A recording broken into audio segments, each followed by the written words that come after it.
It's pretty cold this morning. About 18 degrees is what my truck is reading. With just the doe tag in the pocket, it makes you wonder why you're even doing it when it's this cold. But when you have the time to do it, you always have negative thoughts about it.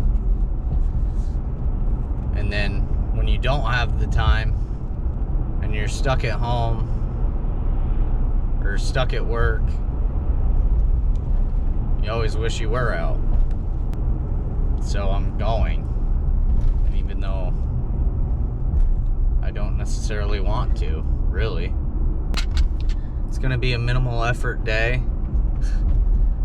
I'm gonna go to the shack, turn the heat on, see what there is for deer moving around feeding. I'm sure they've got to be out feeding right now. They've got to be out in those ag fields. And if that's the case,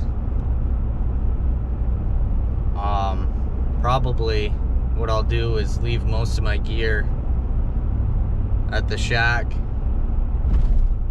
dress light, and go for a stalk on foot.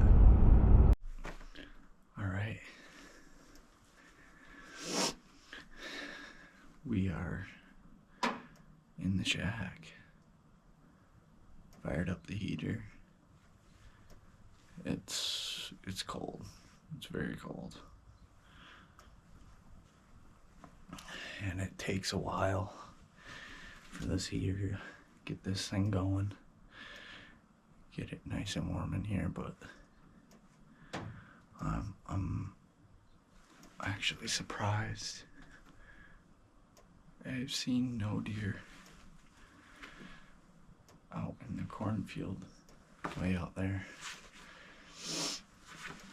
but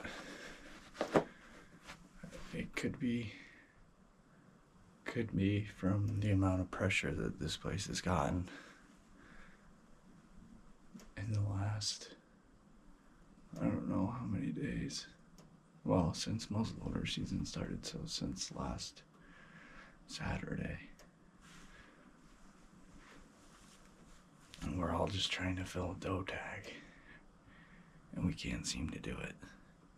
That's pretty sad.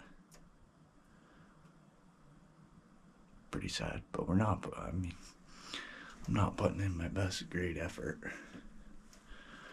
You know, it's that time of year where I am wore out. We found some deer. There's 4 does. Feeding. I'm gonna try to keep my eye on them and loop around to get the wind in my favor. I don't know how well this is gonna go. Probably not well. Well, that stalk worked perfectly. I didn't have enough time for the camera. It was I don't know if they got a whiff of my wind or if it was just the fact that they heard me coming up through here. I mean, it's so loud and crunchy today. There's no being quiet, but I had to get to the top of this hill. As you can see, the fields are right behind me. There's an island of trees over here, and they were wrapping around the back. And they've been coming up this trail very consistently. So I knew that as long as I could get up to where I could see this trail, it was gonna work. And it was a little bit of a brushy shot, but she was probably 50 yards, maybe. I'm just kind of giving it a second to collect myself and go look for blood. I'm gonna reload my muzzleloader because these things are not the best weapon for taking deer or getting blood for that matter. But we'll see what this brings here, because it should have been a fantastic shot. Good frontal shot. Probably won't produce a lot of blood, but we'll find out. Alright. Well, we have hair. Pretty good tuft of it too. Good brown hair. She was on this path right here to my right. So a bullet must have passed through. There's some blood. Just a little bit. Just a little bit of blood.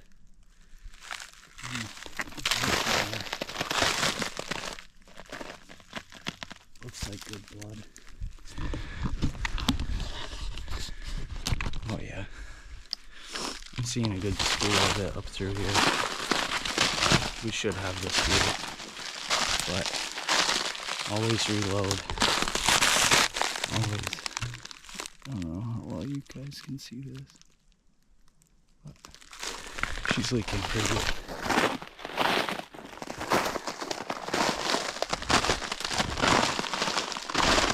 More hair and blood.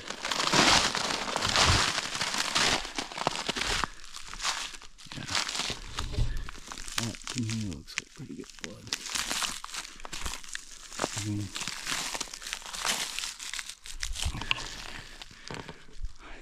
just because I don't trust muzzleloaders, I'm going to shut this camera off and ease my way up a hill here. I'll keep you updated once I get up there. Guys, we got her. So now the work begins.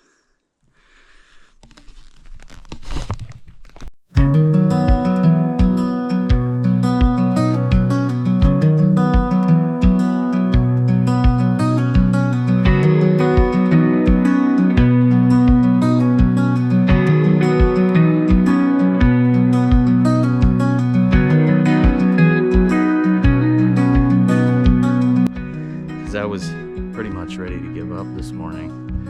I was like, you know, it's so cold. And I was actually climbing out of the shack. I was gonna run down to my truck, get rid of a bunch of stuff that I don't need. And these deer, someone spooked them out of the corn, like 500-600 yards from me. So I climbed out. I said I don't have time to run to the truck. I looped around the green field and they were coming up the trail right to me. They did seem a little bit buggy, something they were jumping around. I don't know if they were just screwing around or what, but I had the wind. As far as I know, I had the wind. So we're gonna drag on out of here.